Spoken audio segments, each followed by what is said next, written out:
Bien, el siguiente tema del que vamos a hablar a continuación es el tema del contraste de hipótesis. Este tema es un tema que, requiere tener ciertos conceptos muy claros, porque la forma de preguntar esto en el examen puede ser un poquito difícil de entender.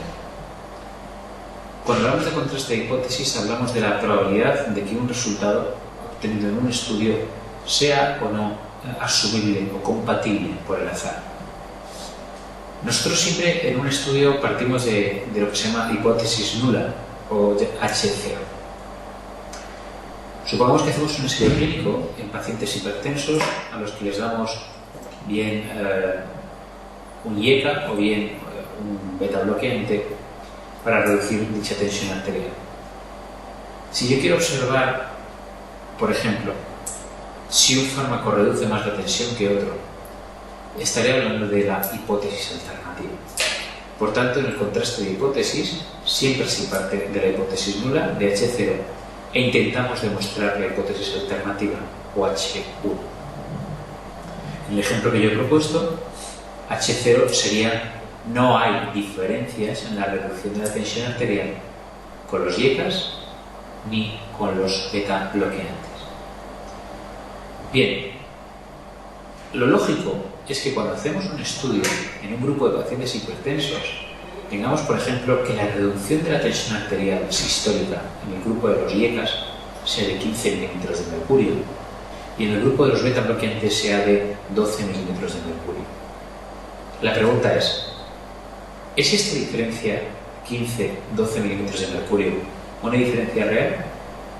¿O es una diferencia que puede ser explicada por el azar? Y entonces realmente no hay diferencia entre los dos tratamientos hipertensivos. Bien, de esto se trata de lo que vamos a hablar a continuación. Partiendo de la base de que el azar potencialmente podría explicar siempre cualquier resultado, el siguiente paso a seguir es: nosotros arbitrariamente damos un margen máximo de acción al azar de un 5%. ¿Esto qué quiere decir? Que si a mí me dicen que un fármaco ha reducido la tensión en 15 milímetros y otro en 10 milímetros, con una probabilidad de azar menor del 5%, asumiré diferencias reales entre los dos tratamientos. Si por el contrario los mismos resultados, uno cura el 15%, el otro cura el 12%, pero ahora la probabilidad de azar es mayor del 5%, concluiré que la acción del azar es demasiado probable. Por tanto, que realmente ambos tratamientos son similares. A esto se le llama de la siguiente manera: cuando la probabilidad de azar P es bajita, P menor de 0,05, decimos que la probabilidad de azar es pequeña. Por tanto, rechazamos H0, es decir, rechazamos que los tratamientos sean iguales. Y en consecuencia aceptamos H1, es decir, aceptamos que hay diferencias entre los dos tratamientos. A estas diferencias asumidas se le llaman diferencias estadísticamente significativas. Y solo significa que la probabilidad de que el azar te explique un resultado es baja. Por el contrario, si yo observo que uno reduce la tensión en 15 milímetros de mercurio y el otro en 12, pero ahora la P es una P muy pequeña, una probabilidad de azar muy baja, una probabilidad de azar menor del 5%, por ejemplo P002, debo afirmar que la probabilidad de azar es muy pequeña. Por tanto, casi seguro la diferencia es porque los dos tratamientos son diferentes. En ese caso, rechazo H0, rechazo que sean iguales, y acepto H1, acepto que sean diferentes. A esta última situación se le llama, o se le conoce como, diferencias estadísticamente significativas. Por tanto, todo el tema se resume a hablar de que el azar pueda o no explicar por sí mismo un resultado obtenido en un estudio. Recordemos, asumimos que el azar lo explica, diferencias no estadísticamente significativas. Asumimos que el azar por él solo no lo explica, es decir, que las diferencias son reales, diferencias estadísticamente significativas. Como hemos comentado en reiteradas ocasiones y vamos a hablar a continuación, la forma de reducir la probabilidad de azar es aumentando el tamaño de la muestra. Por tanto, la forma de conseguir unas buenas P, un buen nivel de significación, es decir, una P pequeña, la forma de conseguir esto es aumentando el tamaño de la muestra. De forma que si aumento mucho n, la probabilidad de azar se reduce, por tanto la P se va a reducir también. ¿Qué importancia tiene esto? La importancia de esto es que si yo tengo una P no significativa, una P mala, una P alta, una P mayor de 0,05, y el tamaño de la muestra es pequeño, deberé concluir que probablemente la P no significativa se deba no a que me diferencia entre dos tratamientos, sino a que el tamaño muestral fue reducido. Por tanto, cuidado con esto. Si el tamaño muestral es reducido, este tamaño per se puede condicionar que la P sea no significativa. Alguna pregunta que trata de este tema vamos a ver a continuación.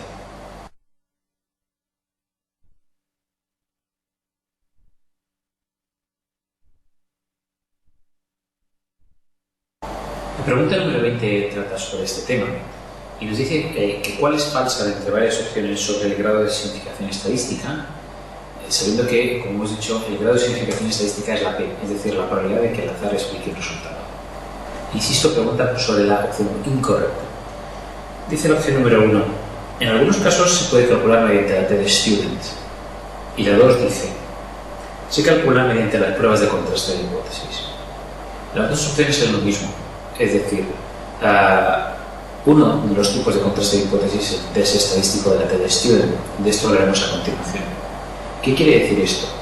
Esto quiere decir que cualquier test estadístico, incluyendo por supuesto la T de Student, sirve para calcular la P o nivel de significación en los diferentes estudios.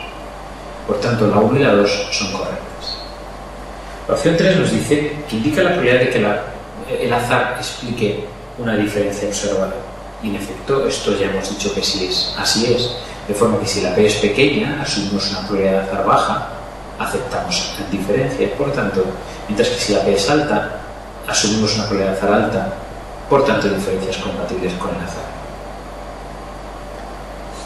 La cuarta es la opción incorrecta y es la opción, por tanto, que deberíamos marcar aquí, ya que dice que la P o el nivel de significación no depende del tamaño de la muestra.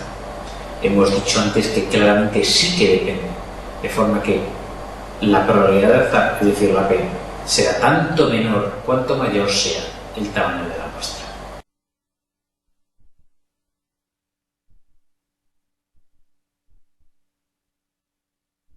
El siguiente punto que quiero tratar del tema de contraste de hipótesis es que tenemos que tener en cuenta lo siguiente.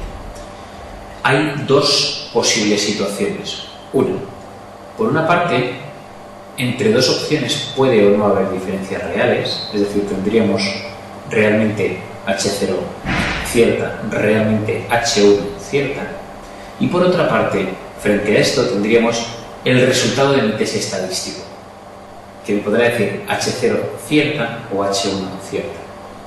Por tanto, tenemos una tabla de doble entrada en la que por una parte tenemos lo que pasa en realidad y por otra parte lo que dice mi test estadístico.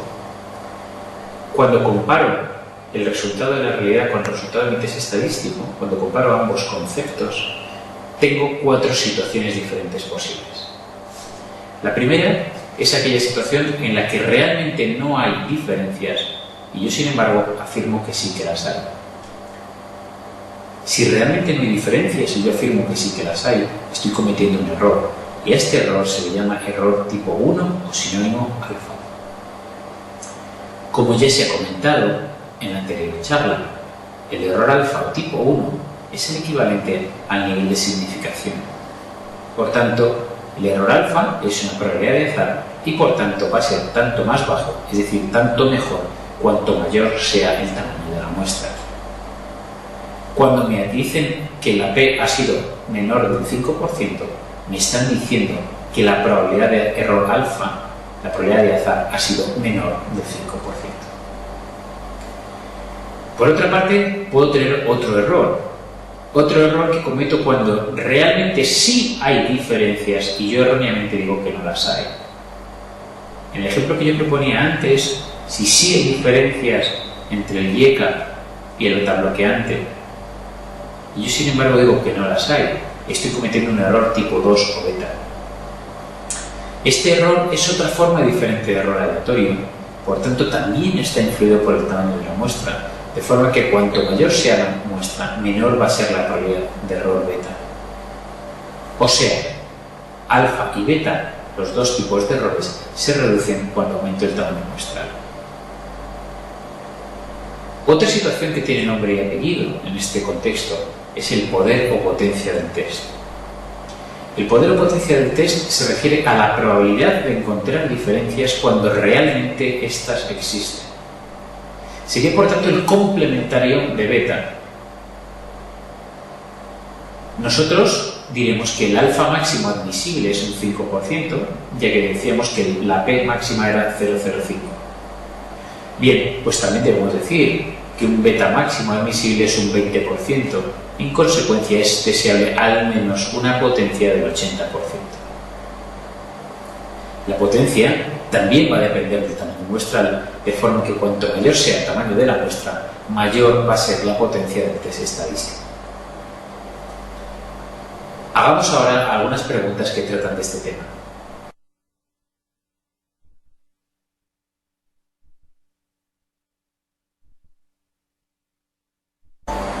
La pregunta 21 del test de clase dice así. Dice, la probabilidad de rechazar la hipótesis nula cuando es cierta se denomina. Bien, acabamos de decirlo ahora mismo.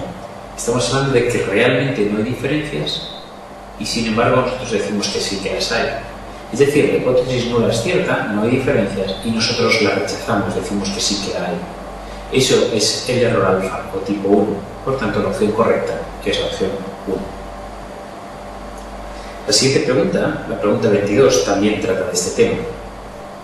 En un estudio de cohortes, el riesgo relativo de hemorragia cerebral en los individuos con hipertensión arterial es de 2, con una P de 0,09. La interpretación correcta de estos datos es: nosotros hemos leído la asociación entre un factor de riesgo y un evento que sería la hemorragia cerebral. Una P de 0,09 es una P, como sabemos, no significativa, lo cual quiere decir que quizá, que probablemente el azar explique la asociación entre la hemorragia cerebral y la hipertensión. Por tanto, no tenemos suficiente evidencia para rechazar H0. Por tanto, rechazamos H1, es decir, rechazamos que haya diferencias, en este caso que haya asociación entre el factor de riesgo y la enfermedad. Si leemos las opciones, nos damos cuenta que la que hay que marcar es la opción 5, que dice que la diferencia observada es debida al azar, con una probabilidad mayor a la exigida para rechazar la hipótesis nula. En efecto, como la P es mayor de 0,05, no puedo rechazar la hipótesis nula. Vamos a hacer a continuación la pregunta número 23. Dice así: se ha sugerido que la vacuna triple vírica puede producir autismo.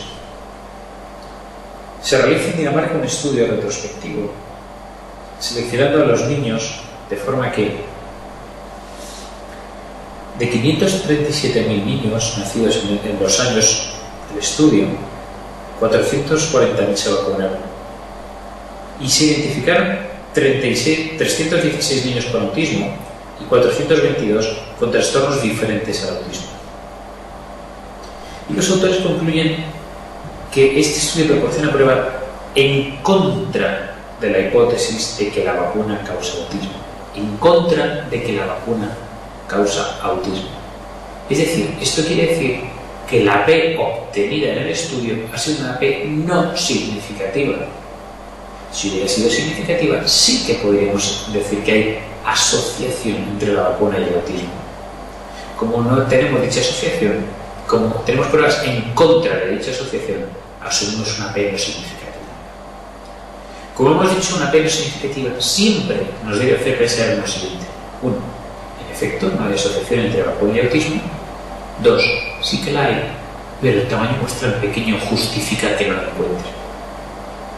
Por tanto, ¿cuándo podré yo decir realmente no hay asociación entre vacuna y autismo? Podré hacer esta afirmación cuando la P haya sido no significativa, pero ojo, cuando la P sea no significativa con un buen tamaño muestral. Dicho de otra forma, cuando el reducido tamaño muestral no puede explicar per se una P no significativa. A eso hace mención la opción 5. Dice la opción 5: se obtuvo un grado de significación mayor al 5% al estudiar la posible asociación entre la vacuna con la triple vírica y la presencia de autismo con un tamaño muestral igual al predeterminado. ¿Qué quiere decir esta opción? Que con un tamaño óptimo la P sigue siendo mala. Por eso afirmo que no hay asociación entre la vacuna y el autismo.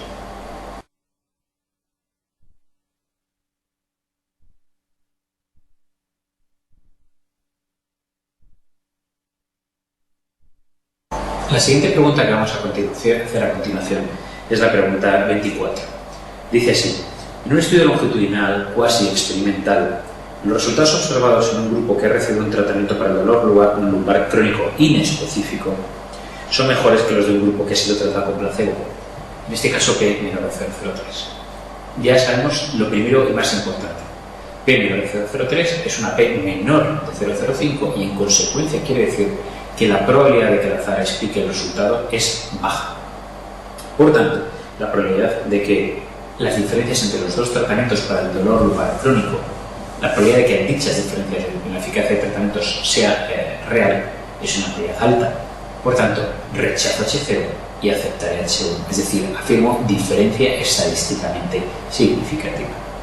Bien, ¿cuál de las siguientes opciones es cierta? Nos plantea aquí. En primer lugar, dice la opción número 1. Si el tratamiento fuera más eficaz que el placebo, existiría un 97% de posibilidades de encontrar este resultado. Nos está hablando de la probabilidad de encontrar un resultado, la probabilidad de encontrar un resultado cuando realmente las diferencias existen. Eso hemos dicho antes que se llama poder o potencia del test. Por tanto, la opción 1 es incorrecta. La opción 1 hace referencia al poder o potencia del test. Dice la opción 2: si el tratamiento fuera más eficaz que el placebo, existiría un 3% de posibilidades de resultar un falso negativo. Es decir, si hubiera diferencias, la probabilidad de no detectarlas sería del 3%. ¿Esto qué quiere decir? Esto quiere decir que estamos cometiendo un error beta del 3%. Recordemos, hay diferencias y yo no las detecto, eso es beta. Beta, en este caso no sé cuánto vale, no lo dice el enunciado de la pregunta, por tanto es la opción incorrecta. Recordemos que la P que sí que me dan en el enunciado 003 significa que en este caso el error alfa o tipo 1 es del 3%. La correcta es la opción 5, que dice: si no hubiera diferencias entre los dos tratamientos, es decir, si el tratamiento no fuera más eficaz que el placebo, la probabilidad de observar mi resultado, es decir, que uno ha sido mejor que otro, sería una probabilidad baja, una probabilidad menor del 5%, en este caso del 3%. Es decir, que la opción 5 se refiere al error alfa o tipo 1, es por tanto la correcta. La opción 1 se refiere al poder o potencia del test, no sé si es correcta porque desconozco dicho valor en el enunciado, y la opción 2 se refiere al error beta, y tampoco sé si es una correcta porque desconozco dicho valor en el enunciado. Vamos a continuar haciendo una pregunta más de este tema.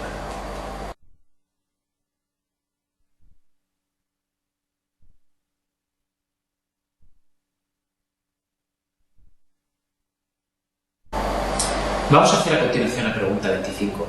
Esta pregunta nos habla de que en un estudio comparamos dos tratamientos y se concluye erróneamente que no hay diferencias significativas entre ambos.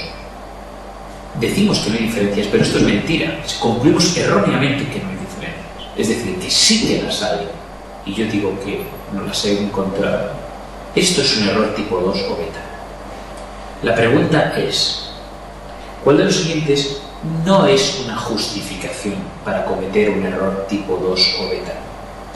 Bien, la existencia de un sesgo puede explicar perfectamente cualquier tipo de error, alfa o beta. Es decir, los sesgos son errores sistemáticos que pueden inducir un error parecido a alfa o parecido a beta. Por tanto, la opción 1 sería posible. La 2 dice una muestra insuficiente, tiene razón. Hemos dicho que un tamaño muestral reducido aumenta la probabilidad tanto de alfa como de beta. Por tanto, aumenta la probabilidad de error beta, podría ser una justificación de esto que nos está diciendo esta pregunta. Dice la 4 que una potencia reducida puede ser una justificación de un gran error beta. Evidentemente así es, ya que hemos dicho que beta y la potencia son complementarios, de forma que si la potencia es baja, beta será alta. La opción 5 dice un error tipo 2. Claro, es lo mismo decir error tipo 2 que decir error beta. Por tanto, de las 5 opciones, ¿cuál no es compatible con un error beta? La opción 3, que es el error beta.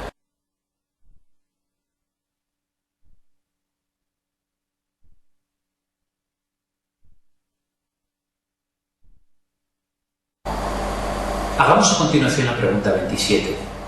Dice así: al comparar los porcentajes de buen control en dos muestras de 35 hipertensos, no se han encontrado diferencias significativas P01 con una potencia del 80%. Es decir, la capacidad de encontrar diferencias, cuando existen, es decir, la potencia es buena. Sin embargo, el nivel de significación, es decir, el error tipo 1 alfa es malo. Alfa en este contexto es un 10%. Beta en esta pregunta es un 20%. Nos dicen, ¿cuál es la correcta? La correcta es la opción número 5. Dice, si los dos porcentajes fueran diferentes, habría si la potencia es un 80%, habría un 80% de posibilidades de detectarlo. Por tanto, si hubiera diferencias, habría solo un 20% de no detectarlo, de error beta, que sería por tanto la opción correcta de esta pregunta.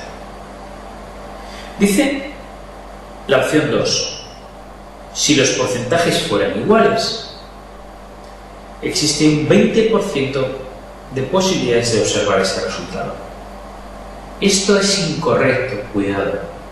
Es incorrecto porque la opción 2 hace referencia al error tipo 1 o alfa.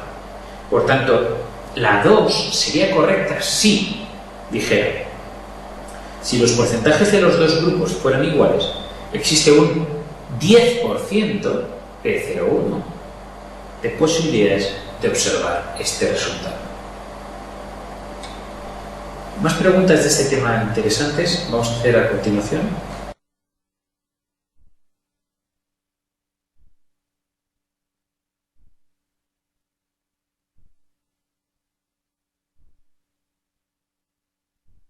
La pregunta 31 dice así: en un ensayo clínico sobre la erradicación del Helicobacter pylori se compararon dos tratamientos administrados cada uno de ellos a 50 pacientes. Los porcentajes de erradicación fueron del 73% con un tratamiento y del 72% con el otro. Es decir, porcentajes de erradicación muy similares con las dos opciones de tratamiento. Dice que las diferencias no fueron estadísticamente significativas. Es decir, obtuvieron una P mayor de 0,05. Se calculó que el poder o potencia para un contraste unilateral y para diferencias de hasta un 12%, la potencia fue del 53%. ¿Qué quiere decir esta frase que parece un poco rebuscada? Pues quiere decir que la capacidad del test de encontrar diferencias cuando existen, o sea, la potencia, fue de un 53%. Es decir, que la capacidad de mi test de detectar diferencias de hasta un 12%, la probabilidad de pillar esa diferencia era como mucho del 53%. Hemos dicho antes que una potencia por debajo de 80 no nos gusta. ¿Qué quiere decir, por tanto, una potencia del 53%? Que a lo mejor hay diferencias, pero yo no las detecto. Una de las justificaciones para una potencia baja, recordemos, era un tamaño muestral reducido. Dice que interpretemos cuál es la correcta. Dice la opción 1. Los tratamientos son iguales. Nunca, jamás digamos que dos tratamientos son iguales porque la P sea no significativa. La P no significativa significa que no tengo evidencia para decir que dos tratamientos son diferentes, pero nunca puedo decir que son iguales. Digo que, lo siento, soy incapaz de decir que son diferentes. Dice la opción 2, que quedan descartadas diferencias de porcentaje superior al 6%. El 6% ahí no pinta nada. Han dicho diferencias de hasta un 12%. Por tanto, ese 6% es un dato absolutamente de relleno. Esta opción no tiene sentido. Dice la opción 3, que no es improbable, o sea, que es probable que haya habido diferencias grandes de hasta un 12% y que yo no me haya enterado. En efecto, es posible que haya habido diferencias y que no nos hayamos enterado. ¿Por qué? Porque la potencia ha sido menor de la exigible, menor del 80%. Por tanto, la opción 3 es correcta. Es posible que haya habido diferencias y no hayamos sido capaces de detectarlas. Bien, a continuación vamos a hacer la pregunta número 34 del test de clase. Dice, en un artículo que presenta los resultados de un ensayo clínico, se informa que no se han observado diferencias significativas entre un tratamiento y placebo. O sea, otra vez una P no significativa. Y dicen los autores que la potencia fue del 30%. Es decir, una potencia aún más baja que en la pregunta anterior. Es decir, que lo más probable con una potencia tan baja es que si hay diferencias, yo sea absolutamente incapaz de detectar dichas diferencias. Es decir, habrá diferencias entre los tratamientos y a mí siempre se me van a pasar por alto.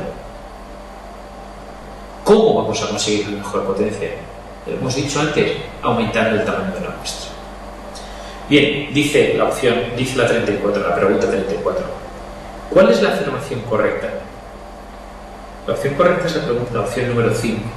Dice, el ensayo clínico tenía una muestra pequeña, por eso la potencia fue pequeña. Dice la 5, el ensayo tenía un tamaño insuficiente para tener una alta probabilidad de detectar una diferencia si existe. Es decir, el tamaño era pequeño, luego la potencia fue pequeña, luego si hubo diferencias no me enteré, no las detecté.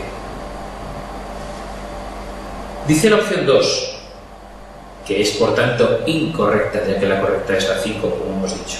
Dice la opción 2, si el tratamiento fuera más eficaz que el placebo, el ensayo tenía un 70% de posibilidades de no detectarlo. Eso es incierto. La 2 sería correcta si en vez de un 70 pusiera un 30. Leeré la 2 para que fuera correcta, debería decir, si el tratamiento fuera más eficaz que el placebo, el ensayo tenía un 30% de probabilidades de detectarlo. Otra opción que nos puede inducir a error es la opción 3. Dice así, si el tratamiento no fuera más eficaz que el placebo, la probabilidad de encontrar un resultado como el obtenido sería del 30%. ¿Por qué es incorrecta esta opción? Esta opción es incorrecta porque la opción 3 se refiere al error tipo 1 o alfa. Si no hubiera diferencias, probabilidad de encontrar un resultado. ¿Por qué es incorrecta? Porque en el enunciado no me dicen cuánto vale el error alfa o tipo 1. Es decir, la que hay que marcar para la pregunta 34 es la opción número 5.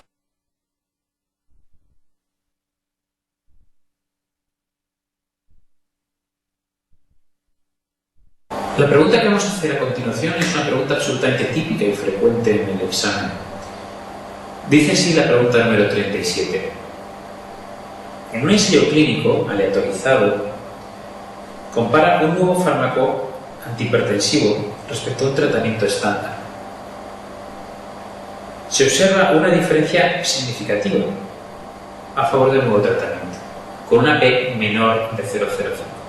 Es decir, hemos tenido una P baja, o sea, una probabilidad baja. ¿Esto qué quiere decir? Que lo más probable es que la diferencia observada entre los tratamientos sea real, no debida al azar. Bien, vamos a ver qué opción es congruente o compatible con esto que estamos explicando. Dice, ¿qué opción es cierta? Dice la opción 4. Si el nuevo fármaco no fuera más eficaz que el antiguo, la probabilidad de obtener mis resultados sería menor del 5%, menor de P005. Esa es la opción habitual en este tipo de preguntas. Una P no significativa quiere decir que si no hubiera diferencia entre dos tratamientos, la probabilidad de observar los resultados en mi estudio sería baja, sería menor del 5%. Quedémonos con esta pregunta como pregunta tipo dentro de este tema. Por último, para finalizar este tema, vamos a hacer la pregunta 38 y así acabaremos el contraste de hipótesis. Dice así. Al analizar los resultados de un ensayo clínico, se concluye que existen diferencias entre los dos parámetros evaluados para cada una de las ramas de tratamiento, con una P de 0,034, con una P por tanto menor de 0,05, con una P por tanto significativa, con una probabilidad por tanto de azar baja. Todo eso lo sabemos ya a partir de una P. Dice, señale lo que esto significa. Lo que significa, como acabo de decir a continuación, es que la probabilidad de azar es baja, es decir, menor del 5%. Y dice la opción 5, que hay una probabilidad de un 3,4% de que la diferencia observada sea debida al azar. Esto es el significado de una P0033.